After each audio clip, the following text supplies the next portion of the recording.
Hello student, आज हम अपनी इस क्लास में फिर बात करेंगे ओमा सीट क्वेश्चंस के विषय में। आज का ये जो हमारा चैप्टर है वो हमारा चैप्टर क्लास 10 इंग्लिश का the making of a scientist क्या है। इसके जितने भी ऑब्जेक्टिव क्वेश्चन हैं उन सभी के विषय में हम बात करेंगे।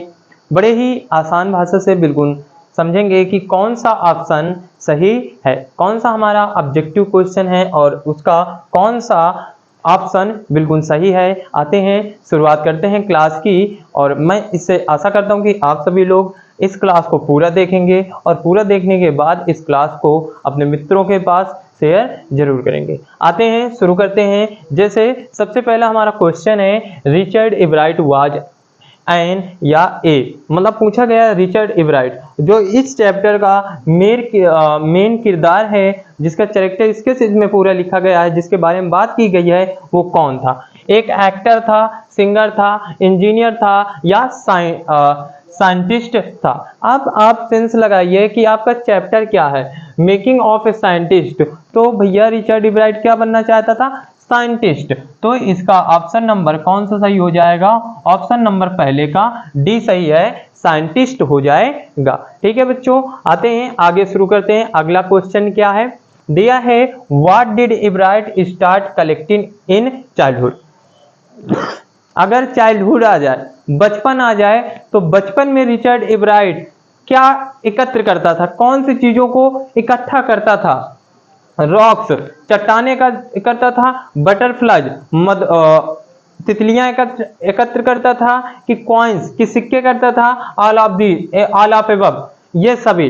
तो बच्चों देखो, पहली बात तो वो रॉक्स भी एकत्र करता था, बटरफ्लाई तितलियां भी एकत्र करता था, कॉइन सिक्के भी एकत्र करता था। लेकिन क्या पूछा गया है, इन चाइल्डहुड अपने बचपन में वो क्या एकत्र करता था, तो उसका बच्चों ऑप्शन ऑल ऑफ एबव नहीं होगा, वो होगा ऑप्शन नंबर बी। क्या केवल एकत्र वो करता था, बटरफ्लाई तितलियां एकत्र किया करता था अपने बचपन में। अगर ऐसे क्वेश्चन पूछा जाए कि what did Ebright start collecting in childhood, वो क्या करता था, तो बटरफ्लाइज। इसका ऑप्शन क्या हो जाएगा बच्चों, बटरफ्लाइज हो जाएगा। आते हैं अगला क्वेश्चन पढ़ते हैं।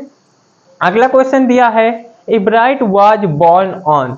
मतलब इब्राइट का जन्म कहाँ हुआ, वो मतलब प्लेस बताइए, स्थान बताइए जहां पर इब्राइट का जन्म हुआ। ठीक है बच्चों, तो आते हैं, लिवरपूल, लंदन, रीडिंग, ऑक्सफोर्ड। तो बच्चों जो रिचर्ड इब्राइट का जन्म हुआ वो कहां पर हुआ था, रीडिंग में हुआ था। इसका तो बच्चों ऑप्शन नंबर क्या सही हो जाएगा, तीसरे का सी सही हो जाएगा, कि रिचर्ड इब्राइट का जो जन्म स्थान है वो रीडिंग है। तो इसका ऑप्शन नंबर कौन सा सही हो जाएगा, सी ऑप्शन नंबर सही हो जाएगा। ठीक है, अगले क्वेश्चन की बात करते हैं। अगला क्वेश्चन दिया है, Ebright realized that the most important thing was required for winning prize in the science fair। ठीक, साइंस फेयर। तो मतलब पूछा गया है इब्राइट ऐसा क्यों महसूस कर रहा था, इब्राइट क्या महसूस कर रहा था कि साइंटिस्ट और वो जो साइंस फेयर था। ठीक है, सॉरी यहां पर मैं पूरी मीनिंग लिख देता हूं।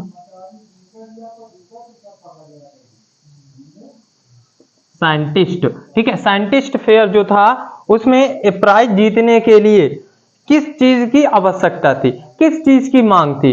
अब वो ये नहीं समझ पा रहा था कि अच्छा मतलब एक सही प्राइज जीतने के लिए विज्ञान मेले में किसकी जरूरत होती है। तो यहाँ पर 4 विकल्प दिए गए हैं, किसकी जरूरत थी, display of thing, as, real experiment, none of above, इनमें से कोई नहीं। तो बच्चों अगर ये ऑप्शन आता है हमारा कि Richard realize that the most important thing was required, मतलब रिचर्ड इब्राइट ये महसूस करता है कि एक वास्तविक प्रयोग करना विज्ञान में मांग रखती है, क्या, एक रियल प्रयोग करना। तो यहां पर इसका ऑप्शन बच्चों क्या हो जाएगा, इसका ऑप्शन नंबर सी सही हो जाएगा। इसका ऑप्शन नंबर हो जाएगा रियल एक्सपेरिमेंट। मतलब जो रिचर्ड इब्राइट है वो महसूस करता है कि इसके लिए हमको क्या जरूरत होती है, अगर हमको प्राइज जीतना है, पदक जीतना है, तो हमको रियल एक्सपेरिमेंट करना होगा। क्या करना होगा, रियल एक्सपेरिमेंट करना होगा। आते हैं अगले क्वेश्चन की बात करते हैं। अगला क्वेश्चन दिया है which butterflies were not eaten by birds, मतलब पूछा गया है पक्षियों के द्वारा कौन सी तितलियों को नहीं खाया जाता। ठीक, मोनार्च है, वायरस है, बोथ ए या बी है, नन ऑफ एबव, इनमें से कोई नहीं। तो बच्चों जब हम इस चैप्टर को पढ़ेंगे, अब चैप्टर पढ़ो या ना पढ़ो हमने यहाँ पर आपको बता ही दिया, आप यहाँ से पढ़ लेना। ठीक है, तो अगर इसका राइट आंसर देखा जाए तो which butterflies were not eaten by birds, पक्षियों के द्वारा कौन सी तितलियों को नहीं खाया जा रहा था, जो मोनार्च थी। कौन सी, जो मोनार्च, इसको मोनार्क बोलते, कौन, मोनार्क तितलियों को नहीं खाया जा रहा था। तो इसका ऑप्शन नंबर 5वें का जो ऑप्शन नंबर होगा बच्चों ए सही हो जाएगा। कौन सा सही हो जाएगा, ए। आते हैं आप 6 नंबर के बात करते हैं। जैसे दिया है एब्राइट ग्रेजुएटेड फ्रॉम, मतलब एब्राइट ने अपनी स्नातक की पढ़ाई कहां से की, मतलब ग्रेजुएट कहां से हुआ, यह पूछा गया है।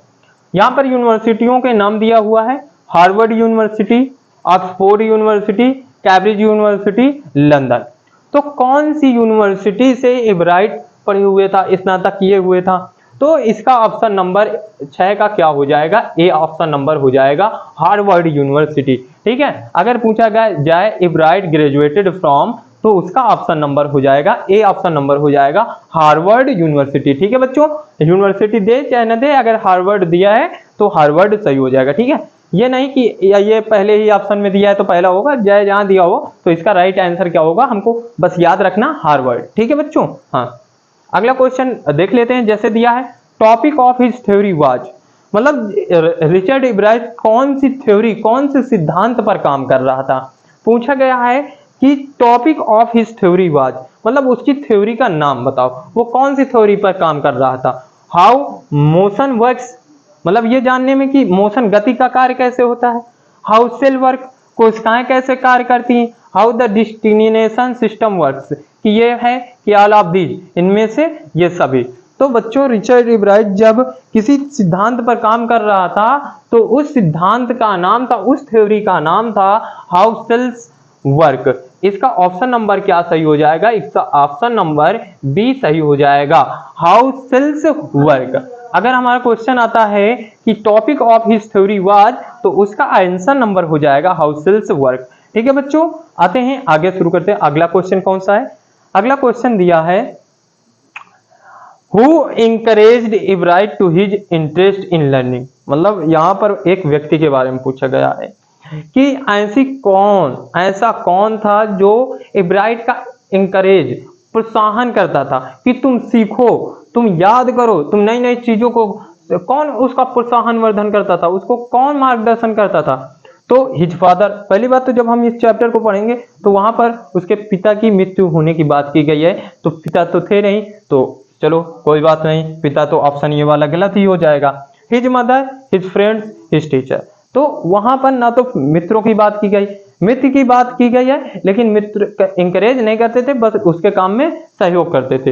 हिज टीचर्स, टीचर्स की बात ही नहीं की गई है, तो कौन ऑप्शन हो जाएगा, इसका ऑप्शन नंबर बी सही है कि उसकी माँ ही उसके कार्यों में उसको सीखने के लिए प्रोत्साहन करती थी कि तुम नए नए वस्तुएं सीखो। ठीक है, इसका ऑप्शन नंबर बी का, सॉरी 8 का बी हो जाएगा अगर हमारा क्वेश्चन आता है who encouraged Ebright to his interest in learning, तो इसका ऑप्शन नंबर हो जाएगा हिज मदर। ठीक है बच्चों, आते हैं अगला क्वेश्चन पढ़ते हैं। दिया है his mother gave him a, मतलब his mother gave him a, मतलब एब्राइट की माँ ने एब्राइट को क्या दिया। एब्राइट की माँ ने एब्राइट को क्या दिया, इससे एक और होता है, एब्राइट की माँ ने एब्राइट को गिटार दिया, ये क्वेश्चन गलत, ऑप्शन सही गलत है। कैलकुलेटर दिया, ये भी गलत है। कंप्यूटर दिया, ये भी गलत है। क्या दिया था, बुक।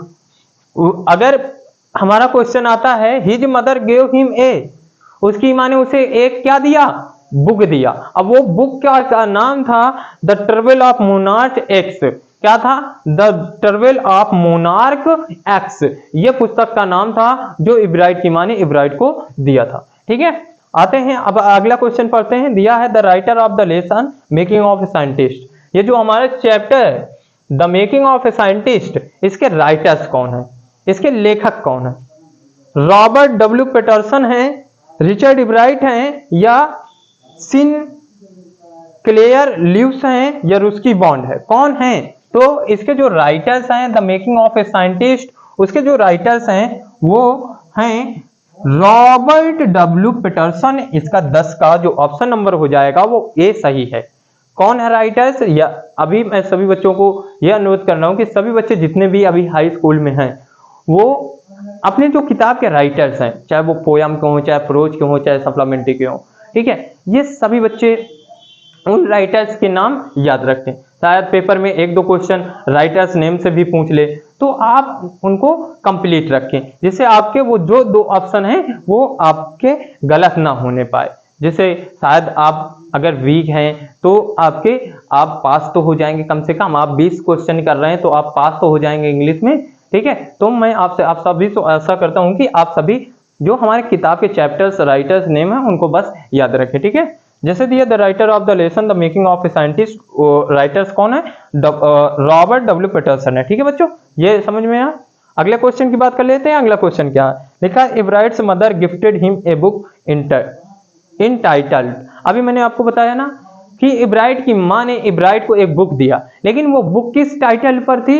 वो बुक थी, यहां पर मैंने केवल आंसर ही लिखा है, ठीक है बच्चों, वो बुक थी the travel of monarch x, the travel of monarch x, ठीक है। इसका ऑप्शन नंबर मैंने यहाँ पर केवल आंसर बस लिखा है, आप इसको याद रखना, ठीक। और एक ऊपर मैंने क्वेश्चन लिखा है the Ebright to part in country of dead dash, कौन से? यहाँ पर साइंटिस्ट फेयर में भाग लेता है। अगर पूछा जाए वो राज्य या क्षेत्रीय कौन से मेले में भाग लेता है, तो साइंटिस्ट फेयर में भाग लेता है, ये आप याद रखना। यही थे हमारे chapter the making of a scientist के ऑब्जेक्टिव क्वेश्चन। आशा करता हूं कि आप सभी को ये समझ में आया होगा, और ये भी मैं आशा करता हूं कि आपके पेपर में इससे बाहर से नहीं आएंगे। अगर इस चैप्टर से आपके ऑब्जेक्टिव क्वेश्चन या ओमार शीट में क्वेश्चन आ रहे हैं तो इसी चैप्टर से जो हमने बताया है, जितने भी हमने क्वेश्चंस बताए हैं, ऑब्जेक्टिव क्वेश्चंस बताए हैं, उसी में से आ जाएगा। और मैं आप सभी से यह आशा करता हूँ आप मेरी इस क्लास को पूरा देखें और पूरा देखने के बाद शेयर जरूर करें। धन्यवाद।